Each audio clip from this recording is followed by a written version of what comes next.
तो जय हिंद प्यारे बच्चों, कैसे हैं आप लोग। उम्मीद करते हैं कि आप लोग अच्छे होंगे। हमारा 2025 के परीक्षा के लिए बिहार बोर्ड ने मॉडल पेपर को रिलीज़ कर दिया है, पब्लिक कर दिया गया है सभी बच्चों के लिए मॉडल पेपर।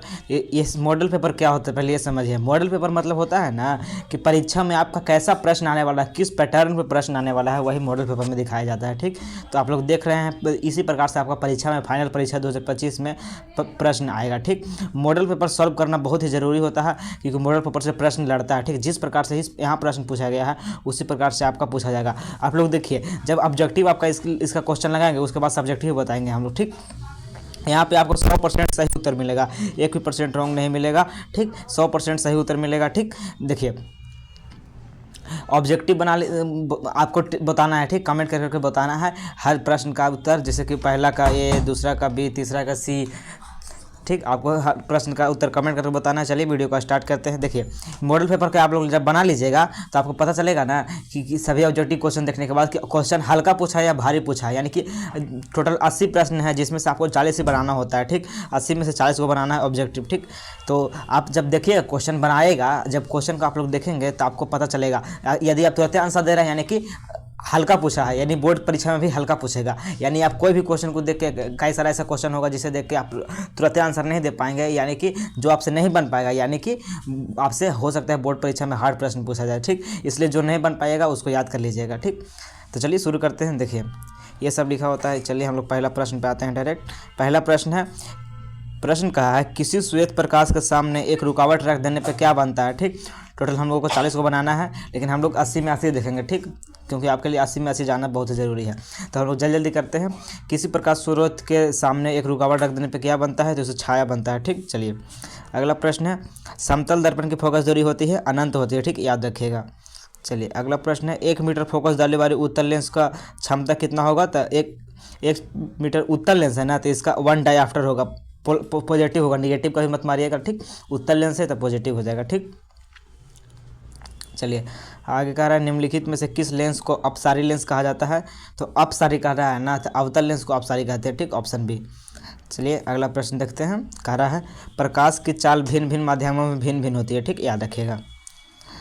अगला कह रहा है, किसी लेंस द्वारा उत्पन्न आवर्धन का ऐसा मात्रक क्या होता है। तो आवर्धन एक मात्रक विहीन राशि है। ठीक, याद रखिएगा। क्यों होता है, क्योंकि दोनों में हाइट होता है, हाइट ऑफ इमेज बटा हाइट ऑफ ऑब्जेक्ट होता है आवर्धन। यानी कि दोनों में हाइट है, मीटर से मीटर कट जाता है, हाइट मीटर में होता है तो मीटर से मीटर कट जाता है। ठीक, तो कुछ नहीं बचता है। आगे चलिए कह रहा है सातवां कि निम्नलिखित में से किसका अपवर्तनांक सबसे अधिक होता है। तो हीरा का होता है। ठीक, ऑप्शन बी याद रखिएगा। अगला प्रश्न है, एक अभिसारी लेंस बनता है, तो अभिसारी लेंस बनाता है कभी आभासी तो कभी काल्पनिक प्रतिबिंब। ठीक, याद रखिए। अभिसारी लेंस मतलब कि उत्तल लेंस पूछ रहा है। ठीक, अभिसारी उत्तल को कहा जाता है। उत्तल में आपको पता होगा जब इधर दूर और बड़ा बनता है तो इसे कहते हैं कुछ काल्पनिक, यहाँ पे छोटा मोटा बनता है, इधर बनता है उसे कहते हैं वास्तविक। तो उत्तल लेंस में वास्तविक और काल्पनिक दोनों प्रतिबिंब बनता है। ठीक, याद रखिएगा। अभिसारी मतलब उत्तल लेंस, उत्तल लेंस में वास्तविक और काल्पनिक दोनों बनता है। ठीक, याद रखिएगा। चलिए अगला कह रहा है, आकाश का रंग नीला होने का कारण क्या है। परिकर्णन है। ठीक, प्रकाश का प्रकीर्णन। और पूछेगा कि सबसे ज़्यादा प्रकाश का प्रकीर्णन किस रंग का होता है। तो आकाश आपको कैसा दिखाई देता है, नीला रंग का, इसलिए सबसे ज़्यादा प्रकीर्णन नीला रंग का। और सबसे ज़्यादा पूछा जाएगा विचलन किसका होता है, विचलन पूछेगा तो बोलिएगा बैगनी का। ठीक, सबसे ज़्यादा विचलन बैगनी का होता है, सबसे ज़्यादा प्रकीर्णन नीला का होता है। ठीक, याद रखिएगा।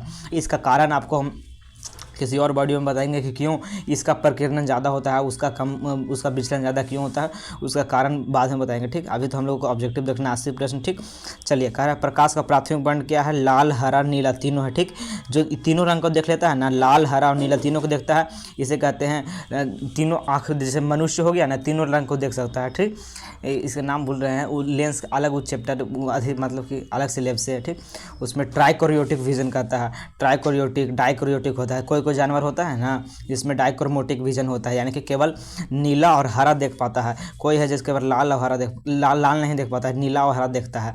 लेकिन हम लोगों को ट्राइक्रोमोटिक विजन इन तीनों रंग का देख सकते हैं, और तीनों को मिलाने से ही 7 रंग बनता है। तो इनमें से सभी होगा। ठीक, 10 का। अगला है, बृहद संख्या में प्रकाश सुग्राही कोशिकाएं कहाँ होती है। तो रेटिना में होता है। ठीक, याद रखिएगा, क्योंकि रेटिना में किसी का प्रतिबिंब बनता है, इसलिए सबसे ज़्यादा प्रकाश रेटिना में ऑब्जर्व होता है। अगर कहें दूरदृष्टि दोष के लिए किसका उपयोग किया जाता है तो उत्तल लेंस, ठीक, याद रखिएगा। दूरदृष्टि में उत्तल लेंस, दूर है ना, दूरदृष्टि में उत्तल लेंस, और निकट कहेगा निकट दृष्टि दोष में अवतल लेंस, ठीक, याद रखिएगा। दूर है छोटका, तो इसलिए छोटका से छोटका, निकट है बड़का से बड़का होता है, ठीक, याद रखिएगा। अगला है मानव नेत्र के लिए दृष्टि का स्थायित्व कितना होता है तो 1/16 सेकंड, ठीक, याद रखिएगा। अगला है कि निम्नलिखित में से कौन वाट है तो जूल/सेकंड, ऑप्शन बी हो जाएगा, ठीक। अगला कहा गया 1 किलोवाट घंटा बराबर होता है 1 यूनिट होता है, ठीक, याद रखिएगा। अगला विद्युत शक्ति का ऐसा मात्रा क्या होता है, वाट होता है। अगला प्रश्न है 1 किलोवाट घंटा बराबर है तो 3.6 × 10⁻6 जूल, ठीक, याद रखिएगा। आप लोग बार बार देखिए, एक ही वीडियो को बार बार देखिएगा, चाहे मतलब कि बहुत बार टेस्ट लगाइए, जहाँ पे अभी आपको टेस्ट मिल रहा है ना ऑब्जेक्टिव का लगाइए, इतना बार लगाइए ना ऑब्जेक्टिव टेस्ट कि आपको A to Z प्रश्न याद हो जाए ऑब्जेक्टिव के। जितना भी प्रश्न है टेंथ के सिलेबस में ऑब्जेक्टिव का A to Z आपको याद हो जाए, कुछ ऐसा कीजिए, मतलब जहाँ ऑब्जेक्टिव का टेस्ट मिल रहा है ना लगाइए, जहाँ भी टेस्ट लगा सकते हैं लगाइए, ठीक। दाएँ हाथ का अंगूठा का नियम किसने दिया था, मैक्सवेल ने दिया था, ठीक, याद रखिएगा। मैक्सवेल का दक्षिण हस्त नियम है, जिससे धारा की दिशा पता चलता है कि धारा अगर ऊपर के है तो इसका चुंबकीय क्षेत्र इधर के होगा, ठीक, अंगूठा बाकी अंगुली दिखाता है। अगला विद्युत फ्यूज विद्युत धारा किस सिद्धांत पे कार्य करता है, उसमें का ऑप्शन सी हो जाएगा, ठीक, उसमें प्रभाव पे काम करता है। अगला कह रहा है 1 मीटर एम्पियर बराबर होता है 1 मीटर एम्पियर बराबर 1 मिलीमीटर का रहा है, ठीक, मिली एम्पियर इसका बोला जाता है, 10⁻³ होगा, ठीक, इसको मिली एम्पियर कहते हैं। 1 मिली एम्पेयर 10⁻³ ठीक, याद रखेगा। जैसे ml लिखा था इसको क्या बोलते हैं, मिलीलीटर बोलते हैं ना जी, मिलीलीटर कहते हैं। जैसे mm लिखा था जिसको क्या कहते हैं, मिलीमीटर कहते हैं। वैसे ml लिखा है यानी कि ma यानी कि मिली एम्पियर, जिस प्रकार से लीटर मीटर होता है ना, उसी प्रकार से एम्पियर भी क्या है, धारा का ऐसा ही मात्रक है, फिजिकल क्वांटिटी है, इसलिए मिली एम्पियर मतलब 10⁻³ एम्पियर, ठीक। मिली सेंटीडेसीमीटर डेका हेक्टो किलोमीटर के बारे में आप लोग जानते होंगे। अगला है प्रतिरोध का मान बढ़ाने के लिए प्रतिरोधकों को जोड़ना चाहिए, प्रतिरोध का मान बढ़ाने के लिए श्रेणी क्रम में, ठीक, ऑप्शन ने हो जाएगा श्रेणी क्रम में। अगला है इलेक्ट्रिक हीटर की कुंडली बनाने में किसका उपयोग होता है, नाइक्रोम का, ठीक, याद रखेगा। नाइक्रोम किस से बनता है तो निकेल से बनता है, निकेल, क्रोमियम, ना से हो गया निकेल, क्रो से हो गया क्रोमियम, मा से हो गया मैग्नीज, और आयरन Fe, ये सब से बनता है, ठीक, याद रखेगा। अगला है निम्नलिखित में कौन ग्लोबल वार्मिंग के लिए उत्तरदायी है, CO2 कार्बन डाइऑक्साइड, ठीक, याद रखेगा। चलिए अगला प्रश्न देखते हैं हम लोग, इनमें से कौन जीवाश्म ईंधन है, सभी जीवाश्म ईंधन, प्राकृतिक गैस, पेट्रोलियम, कोयला सभी जीवों के अंश से बनता है, ठीक। अगला है सूर्य तथा अन्य तारों द्वारा उत्सर्जित विशाल ऊर्जा का स्रोत है नाभिकीय संलयन, ठीक, उसमें एटॉमिक सब जुड़ता है, हाइड्रोजन मिलकर हीलियम का निर्माण करता है, नाभिकीय संलयन होता है, ठीक, याद रखिएगा। अगले है टिहरी बांध का निर्माण का उद्देश्य क्या था, सभी, ठीक, बिजली उत्पादन, भूमि सिंचाई, जलापूर्ति सभी। अगला है खिलौनों में किस सेल का उपयोग किया जाता है, सूखा सेल, ऑप्शन सी हो जाएगा सूखा सेल, ठीक। अगला है जल विद्युत अपघटन में कैथोड पे कौन सी गैस मुक्त होती है, हाइड्रोजन गैस। अगला देखिए नीचे दी गई अभिक्रिया के संबंध में कौन सा कथन सत्य है, ये गलत है, कार्बन अपचयित हो रहा है, ये भी गलत है, कार्बन उपचयित हो रहा है, यानी उपचयन मतलब होता है ऑक्सीकरण, यानी कार्बन के साथ ऑक्सीजन जुड़ रहा है, तो हाँ कार्बन के साथ ऑक्सीजन जुड़ रहा है यानी कार्बन उपचयित हो रहा है, ऑप्शन सी राइट आंसर हो जाएगा, ठीक, ऑप्शन सी हो जाएगा 29 का।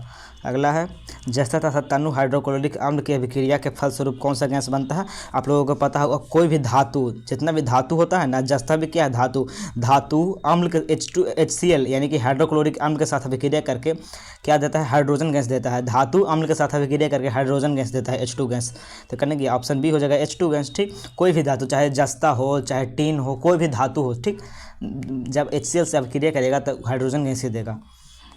अगर निम्नलिखित में से कौन गैस चूना जल को दूधिया कर देता है, तो कार्बन डाइऑक्साइड गैस जो होता है चूना जल को दूधिया कर देता है, ऑप्शन बी हो जाएगा कार्बन डाइऑक्साइड गैस, ठीक, याद रखिएगा। जब आप लोग चूना जल में आप लोग सांस वैसे पाइप से दीजिएगा ना कार्बन डाइऑक्साइड, तो दूधिया हो जाएगा। अगला निम्नलिखित में कौन बुझा हुआ चूना है, तो CaOH का होल 2, ठीक, याद रखिएगा, बुझा हुआ चूना का सूत्र है। अगर पूछेगा बुझा हुआ चूना कौन है, तो CaOH का होल 2, ठीक। कैल्शियम ऑक्साइड टूटने से बनता है, इसको बोलता है संगमरमर या फिर चूना पत्थर, इसी को बोला जाता है, ठीक, संगमरमर या फिर चूना पत्थर CaCO3, ठीक। अगला दंत मंजन क्षारीय होता है, ठीक, करने की ऑप्शन सी होता है, दंत मंजन प्रायः क्षारीय होता है क्योंकि हमारे मुंह जो होता है उसमें रात भर में अम्ल बन जाता है। अगला नींबू में कौन सा अम्ल पाया जाता है, सिट्रिक अम्ल पाया जाता है, ठीक, याद रखिएगा, ऑप्शन ए सिट्रिक अम्ल। अगला है मिल्क ऑफ मैग्नीशिया का पीएच मान 10.5 होता है, ठीक, याद रखिएगा। 10.5 उपक्षारीय प्रवृत्ति का होता है। जस्ता का एस क्या है? जस्ता का जिंक ब्लेड, ठीक। जस्ता को क्या कहा जाता है? जिंक भी कहा जाता है, जिंक या फिर जस्ता, ठीक। तब बॉक्साइट किसका होता है? एल्युमिनियम का होता है। सिनेबार किसका होता है? ये होता है पारा का, ठीक। सिनेबार पारा का होता है, ठीक। सोडियम क्लोराइड तो ये तो नमक हो गया, नमक हो जाए थोड़े है तो जिंक ब्लेड हो जाएगा, ठीक। नमक अगर कहेगा तो सोडियम को हो जाएगा नमक। आगे धातु जो सिर्फ अम्लराज में घुलता है, सोना करेंगे AU, सोना, ठीक। सोना केवल अम्लराज में ही घुलता है, ठीक। अगला है निम्नलिखित में से कौन आयनिक यौगिक नहीं है? HCN कोई आयनिक यौगिक नहीं। कार्बन डाइऑक्साइड है, कैल्शियम CaCl2 ये भी है, KCl भी है, लेकिन HCN कोई भी अति नहीं है, कंपाउंड नहीं है, यानी कि यौगिक नहीं है, ठीक, याद रखिएगा। हीलियम गैस क्या है? अक्रिय गैस है, ठीक। अक्रिय गैस के श्रेणी में कौन कौन आता है? हीलियम आता है, हीलियम फिर आता है 10 परमाणु संख्या होता है नियोन, ठीक। Helium, neon, argon AR, krypton KR, helium, neon, argon, krypton, xenon XE, एगो रेडॉन होता है, ठीक। Helium, neon, argon, krypton, xenon, radon ये सब क्या है? नोबल गैस है, यानी कि अक्रिय गैस है। तो हीलियम को है अक्रिय गैस, ठीक, ऑप्शन बी हो जाएगा। अगला सबसे कठोर प्राकृतिक पदार्थ क्या है? हीरा। चलिए हो गया टोटल 40 प्रश्न। अब जल्दी से बताइए आप टोटल 40 में से कितना सही हुआ? आप लोग जल्दी से कमेंट कीजिए 40 में से आपका कितना सही हुआ है। टोटल 40 प्रश्न हम लोग लगा लिए हैं, 40 में से आपका कितना सही हुआ जल्दी से आप लोग कमेंट करके बता दीजिएगा, ठीक। अब हम लोग बाकी का 40 प्रश्न देखते हैं, ठीक। चलिए अगला का है बेंजीन का टोटल 80 प्रश्न देखना बहुत ही ज़रूरी है, ठीक। अगला का है बेंजीन का अणुसूत्र क्या है? तो C6H6, ठीक। बेंजीन का अणुसूत्र क्या है? C6H6 बेंजीन का अणुसूत्र है, ठीक। अगला कह रहा है हाइड्रोजन के दो परमाणुओं के बीच कौन अबंध बनाते हैं? तो हाइड्रोजन के दो परमाणु आपस में कौन सा अबंध बनाते हैं? त्रिअबंध, द्विअबंध। हाइड्रोजन के दो परमाणु HH एक अबंध, ठीक। ऑप्शन सी हो जाएगा एक अबंध। अगला है चूना जल का रासायनिक नाम क्या है? चूना जल का कैल्शियम हाइड्रोक्साइड, ठीक। चूना जल कैल्शियम हाइड्रोक्साइड, इसको ऐसे बोला जाता है CaOH का होल 2, ठीक। इसको बुझा हुआ चूना भी कहा जाता है, लेकिन ये रासायनिक नाम नहीं है, ये तो बोलचाल की भाषा में इसको बुझा हुआ चूना कहते हैं, लेकिन रासायनिक नाम क्या है? Calcium hydroxide. अगला कह रहा है चीनी का रासायनिक सूत्र क्या है? चीनी का C12H22O11, ठीक। ऑप्शन सी हो जाएगा C12H22O11। ये क्या है? C6H12O6, ये ग्लूकोज का है, ठीक, याद रखिएगा। अगला निम्नलिखित में से कौन कार्बनिक यौगिक सबसे अभिक्रियाशील है? तो सबसे ज़्यादा अभिक्रियाशील कौन है? तो C2H2 होगा, ठीक। ये जो है ना एल्कीन का है, C2H4 एल्कीन एल्काइन का है, ठीक। C2H4 क्या देखिए 3 चीज़ होता है, एल्कीन एल्केन एल्कीन एल्काइन होता है, ठीक। Alkane alkene alkyne. तो ये जो C2H6 है ना ये एल्केन है, ठीक। केन इसको बोलते हैं, एल्केन का है। ये है CH4 भी है, एल्केन का है। ये फिर इधर भी एल्केन का हुआ, लेकिन ये जो है ना ये एल्कीन का है। ये C2H4 है, एल्कीन का होता है। इसका तनात्मक सूत्र जाता है CnH2n होता है, ठीक। ये एल्कीन है, ठीक। इसको याद रखिएगा, ऑप्शन डी सही हो जाएगा। आगे है मेंडलीफ ने आवर्त सारणी तैयार करने के लिए कौन सा मापदंड अपनाया? परमाणु द्रव्यमान, ठीक, याद रखिएगा। मेंडलीफ का आवर्त सारणी परमाणु द्रव्यमान पे है, जबकि मोसले का आवर्त सारणी किस पे है? परमाणु संख्या पे, जिसे आधुनिक आवर्त सारणी कहते हैं, मॉडर्न पीरियोडिक टेबल। अगला है निम्नलिखित में से कौन क्षार धातु नहीं है? ठीक, मैग्नीशियम, सोडियम, रुबिडियम या फिर लिथियम। तो क्षार धातु कौन नहीं है? मैग्नीशियम है, सोडियम है, लिथियम है, रुबिडियम, ठीक। ऑप्शन सी हो जाएगा रुबिडियम। अगर निम्नलिखित में से कौन हाइड्रोजन समूह का सदस्य है? हाइड्रोजन समूह का सदस्य कौन होता है? वर्ग 17 का सदस्य जो होता है ना, वही हाइड्रोजन समूह का सदस्य होता है। उसमें कौन कौन आता है? पहला आता है fluorine, chlorine, bromine, iodine, acetylene, ठीक, याद रखिएगा। कौन कौन है? Fluorine, chlorine, bromine, iodine, acetylene. तो इसमें कौन है? फ्लोरीन है नहीं, क्लोरीन है नहीं, बोरोमीन है। ऑप्शन सी हो जाएगा, ठीक। हाइड्रोजन समूह का कौन है? ब्रोमीन, ठीक। यहाँ पे अगला है जिंक की परमाणु संख्या क्या है? 30 है, ठीक, याद रखिएगा। Zn इसका 30 होता है, जिंक Zn 30, ठीक। या फिर इसको जस्ता भी कहते हैं जिंक को। निम्नलिखित में कौन विद्युत ऋणात्मक होते हैं? तो धातु विद्युत धनात्मक होते हैं, अधातु विद्युत ऋणात्मक होते हैं, ठीक। ऑप्शन ए विद्युत ऋणात्मक कौन होता है? अधातु, ठीक, याद रखिएगा। तो टोटल 50 में से आपका कितना सही हुआ? जल्दी से आप लोग कमेंट करके बता दीजिए 50 में से कितना सही हुआ है। चलिए आगे देखते हैं। राजस्थान में किस ग्राम में चिपको आंदोलन की महिलाओं ने जन्म दी थी? खेजड़ी, ठीक, याद रखिएगा। अगला है निम्नलिखित में से किसके कारण पर्यावरण में संतुलन बिगड़ जाता है? बढ़ती हुई जनसंख्या, मानव जनसंख्या, ठीक, बढ़ती हुई मानव जनसंख्या के कारण, ठीक, याद रखेगा। अगला है पर्यावरण को प्रदूषण करने से बचाने का अच्छा तरीका क्या है? ढेर सारी वस्तुओं का पुनर्उपयोग करना चाहिए, रिसाइकिल करके, ठीक, पुनर्चालन करना चाहिए, वस्तुओं का उपयोग में कमी करना चाहिए, इनमें से सभी हो जाएगा, ठीक। डी, एक बात आपको बताते हैं, याद रखिएगा, जहाँ भी देखिएगा ना कोई प्रश्न है उसका आंसर आपको नहीं पता है, उसमें अगर ऑप्शन देख लीजिए कि इनमें से सभी है तो ज़्यादा चांस 90% चांस रहता है कि इनमें से सभी सही होगा, क्योंकि ये कभी कभी दिया जाता है इनमें से सभी, लेकिन इनमें से कोई नहीं बार बार आवित रहता है, उसका कोई वैल्यू नहीं है। आगे चलिए, अगला प्रश्न, सौर सेल में किसका उपयोग होता है? सौर सेल में सिलिकॉन का उपयोग होता है, ठीक, इसका Si होता है, सिलिकॉन Si, इसका परमाणु एटॉमिक नंबर 14 होता है, ठीक, 14। अगर निम्नलिखित में से कौन मुख्यतः बायोगैस है? तो मेथेन, CH4 मेथेन, ठीक, याद रखिएगा। मनुष्य के दांत की सबसे ऊपरी परत इनामेल होता है, इनामेल, ऑप्शन सी, ठीक। अगला है जठर ग्रंथि पाई जाती है, जठर ग्रंथि अमाशय में पाई जाती है, ठीक। यह PDF कहाँ आपको मिलेगा? तो आपको डिस्क्रिप्शन में लिंक मिलेगा टेलीग्राम के, वहाँ पे मिल जाइएगा, वहाँ पे आपको इसका PDF मिल जाएगा और इसका सभी का आंसर का भी PDF मिल जाएगा, ऑब्जेक्टिव सब्जेक्टिव सभी का आंसर का भी PDF वहीं पर मिलेगा और सबसे पहले नोटिफिकेशन भी वहीं पर मिलेगा, ठीक।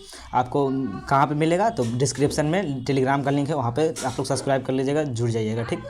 अगला है, देखिए निम्नलिखित में से कौन वसा के पाचन में सहायक होता है? तो लाइपेज, ठीक, लाइपेज वसा के पाचक में सहायक होता है, याद रखिएगा। आगे चलिए, अगला करा है पीत रस का रंग कैसा होता है? तो हरा होता है, ठीक, पीत रस हरा रंग का होता है। अगर पौधों में शोषण होता है? पत्तियों में, तना में, जड़ में, सभी में होता है, ठीक, याद रखिएगा। तना में किसके द्वारा होता है? बात रंध्र के द्वारा, ठीक, जड़ में मूलरोम के द्वारा और पत्ती में रंध्र के द्वारा, ठीक, याद रखिएगा। अगला है हरे पौधे रात्रि में किस गैस को निष्कासित करते हैं? जल्दी से बताइए। तो याद रखिएगा, हरे पौधे रात्रि में ऑक्सीजन गैस नहीं, कार्बन डाइऑक्साइड को, ठीक। दिन में जब प्रकाश संश्लेषण करते हैं तो ऑक्सीजन छोड़ते हैं, लेकिन रात में प्रकाश संश्लेषण नहीं, श्वसन करते हैं तो कार्बन डाइऑक्साइड छोड़ते हैं, ठीक, याद रखिएगा। अगला है किण्वन के फलस्वरूप ATP का निर्माण कितना होता है? तो 2 ATP। अगला, जितना भी अवायवीय शोषण होता है सही में 2 ATP निर्माण होता है। सामान्य डायलोस्टिक रक्तदाब कितना होता है? तो याद रखिएगा 80 mmHg, ठीक, सामान्य डायलोस्टिक रक्तदाब कितना होता है? 80 mmHg। टोटल रक्तदाब जो होता है ब्लड प्रेशर BP 80/120 नॉर्मल होता है, ठीक, 80/120 याद रखिएगा, ठीक, ऊपरी वाला पूछ रहा था, ठीक, डायलोस्टिक। अगला है पौधों में बाष्पोत्सर्जन किस अंग में होता है? पत्ती में, तना में, फूल में, या फिर इनमें से सभी में? पौधों में बाष्पोत्सर्जन कहाँ होता है? तो पत्ती में बाष्पोत्सर्जन होता है, ठीक, याद रखिएगा, ऑप्शन भी हो जाएगा पत्ती में, रंध्र होता है पत्ती में, वहीं से बाष्पोत्सर्जन होता है। तना में भी होता है रंध्र, फूल में भी रंध्र होता है, लेकिन पत्ती मारिएगा, ठीक, ऑप्शन बी। अगला है पौधों में बाष्पोत्सर्जन किस अंग में होता है? पत्ती में। अगला है अस्थि क्या है? तो अस्थि एक उत्तक है, ठीक, अस्थि क्या है? टिश्यू, उत्तक। अगला है पादपों में अवशिष्ट संचित रहते हैं। अगला है पादपों में अवशिष्ट कहाँ संचित रहते हैं? छाल में, पत्ती में, या फिर कोशिकाओं में, इनसे सभी हो जाएगा, ठीक। देखिए यहाँ पे प्रश्न है ना कि कहाँ पे होता है, तो देखिए यहाँ पे इनमें से सभी, पत्ती में भी होता है, तना में भी होता है, फूल में भी होता है। तना में क्या होता है? बात रंध्र होता है, वह छेद होता है बात रंध्र, उसके द्वारा भी हो जाता है। फूल में भी होता है, तो इनमें से सभी मारिएगा, ठीक, इनमें से सभी सही होगा। चलिए अगला प्रश्न है पादप में अवशिष्ट संचित होता है, इनमें से सभी में। वृक्क के संरचनात्मक एवं क्रियात्मक इकाई को क्या कहते हैं? नेफ्रॉन कहते हैं, ठीक। अगला है पौधों में उत्सर्जित पदार्थ होता है, टैनिन, रेजिन, गोंद, सभी होता है, ठीक। अगला प्रश्न संस्मरणीय शक्ति का मुख्य केंद्र क्या है? सेरिब्रम, सेरिब्रम होता है, ठीक, ऑप्शन डी। आगे है जड़ का अधोगामी वृद्धि क्या कहलाता है? जलानुवर्तन कहलाता है, ठीक, ऑप्शन ए जलानुवर्तन। अगला है एस्ट्रोजन स्रावित होता है, एस्ट्रोजन कहाँ से स्रावित होता है, ठीक, वृषण में, थायराइड में, अंडाशय में, या फिर लैंग हेड दीपिकाओं द्वारा? तो एस्ट्रोजन होता है थायराइड नहीं, वृषण नहीं, अंडाशय के द्वारा या फिर दीपिकाओं के द्वारा। एस्ट्रोजन, एस्ट्रोजन कहाँ से स्रावित होता है? इसमें थोड़ा डाउट है, ठीक, इसका हम गलत आंसर नहीं बताएंगे, आप लोग इसका स्क्रीनशॉट ले लीजिए, इसमें डाउट है, आप लोग इसको ChatGPT पे या फिर गूगल पे देख लीजिएगा, ठीक। चलिए अगला है एस्ट्रोजन, थायरॉक्सिन हार्मोन थायराइड ग्रंथि से निकलता है, वृषण द्वारा टेस्टोस्टेरोन निकलता है, टेस्टोस्टेरोन, एस्ट्रोजन भी वहीं पे निकलता होगा। Testosterone, oestrogen. एस्ट्रोजन तो फीमेल होता है ना, फीमेल का, तो यही डी हो सकता है, या फिर डी होगा, या फिर आप लोग वेरीफाई कर लीजिएगा। अगला, स्वपरागण निम्न में से पौधों में होता है, एक लिंगी या फिर उभयलिंगी। तो उभयलिंगी में होता है, ठीक, जिसमें दोनों लिंग पाया जाता है, उसमें स्वपरागण होता है। गर्भाशय के किस भाग में भ्रूण विकसित होता है? तो गर्भाशय के किस भाग में भ्रूण विकसित होता है? ठीक, एंड्रोमेट्रियम में होता है। आगे है, निम्नलिखित में कौन सा भाग केवल पुरुष जनांग में पाया जाता है? शुक्रवाहिका, ठीक, याद रखिएगा। अगला है, आनुवंशिकता का पिता मेंडल को कहा जाता है, ग्रेगर जॉन मेंडल को, ठीक। अगला प्रश्न है, मेंडल किस देश का ईसाई का मठ पादरी था? ऑस्ट्रिया का था, ठीक, याद रखिएगा। अगर निम्न में से कौन वर्गीकरण का सबसे ऊपरी पायदान है? जगत, ठीक, जगत, जंतु जगत का वर्गीकरण होता है ना, वह जगत है, ठीक। आर्थ्रोपोडा, सिलेंट्रेटा, रेप्टिलिया, ये सब जगत होता है, ठीक, जिसमें मैमेलिया भी होता है। आगे है, सूक्ष्म उपभोक्ता का उदाहरण क्या है? सूक्ष्म उपभोक्ता का उदाहरण जीवाणु और कवक, ए और बी दोनों हो जाएगा, ठीक। जीवाणु, कवक, सूक्ष्म उपभोक्ता, जीवाणु और कवक। आगे चलिए, मांसाहारी जीवों को कहा जाता है, मांसाहारी जीव द्वितीयक उपभोक्ता, ठीक, मांसाहारी जीव द्वितीयक उपभोक्ता होता है। प्राथमिक उपभोक्ता शाकाहारी, द्वितीयक मांसाहारी, और तृतीयक में उससे भी बड़ा मांसाहारी हो जाता है, ठीक। जैसे प्राथमिक में क्या हो गया? प्राथमिक में हो गया जो घास उस खाता है, जैसे खरगोश, खरगोश क्या है? घास खाता है, ठीक, प्राथमिक हो गया। खरगोश को कौन खाएगा? शेर खा जाएगा खरगोश को, ठीक, शेर खा जाता है खरगोश को, यानी कि द्वितीयक हो जाएगा शेर, ठीक, मांसाहारी है, ठीक, याद रखिएगा। चलिए अगला प्रश्न है, खाद्य श्रृंखला में प्रत्येक पोषी स्तर पर कितने ऊर्जा प्रतिशत अगले पोषी स्तर में स्थानांतरित होता है? तो केवल 10% ही होता है, ठीक, याद रखिएगा। 90% रह जाता है, 10% ही होता है। आगे है, बस यहाँ पे टोटल 80 प्रश्न हो गया। अब हम लोग सब्जेक्टिव है, सब्जेक्टिव आपको A to Z जितना ही प्रश्न है सब्जेक्टिव का, सभी प्रश्न का आंसर आपको दे देंगे, ठीक। अगला जो हमारा वीडियो आएगा उसमें हम लोग टोटल सब्जेक्टिव प्रश्न देखेंगे, जितना भी सब्जेक्टिव प्रश्न है सभी आपको बोर्ड पे बढ़िया से बताएंगे कि कैसे आंसर लिखना है, परीक्षा में किस प्रकार से लिखना है, ताकि बढ़िया पूरा नंबर मिले, ठीक, आपको पूरा बता देंगे। तो मिलते हैं आपसे नेक्स्ट वीडियो में। अगर वीडियो अच्छा लगा तो इस वीडियो को लाइक करके चैनल को जरूर सब्सक्राइब कर दीजिएगा, और जरूर बताइएगा 80 में से आपका कितना सही हुआ है, आपको कैसा प्रश्न लगा, ठीक, हार्ड था या फिर आपके लिए आसान था, जल्द बता दीजिएगा, ठीक। मतलब कि जो प्रश्न है आपका 80 में से कितना बना है? अगर 40 भी बना लिए हैं ना, 40+ है ना, तो बहुत अच्छा है, ठीक। अगर 40+ हुआ है तो मिलते हैं आपसे नेक्स्ट वीडियो में, तब तक के लिए जय हिंद।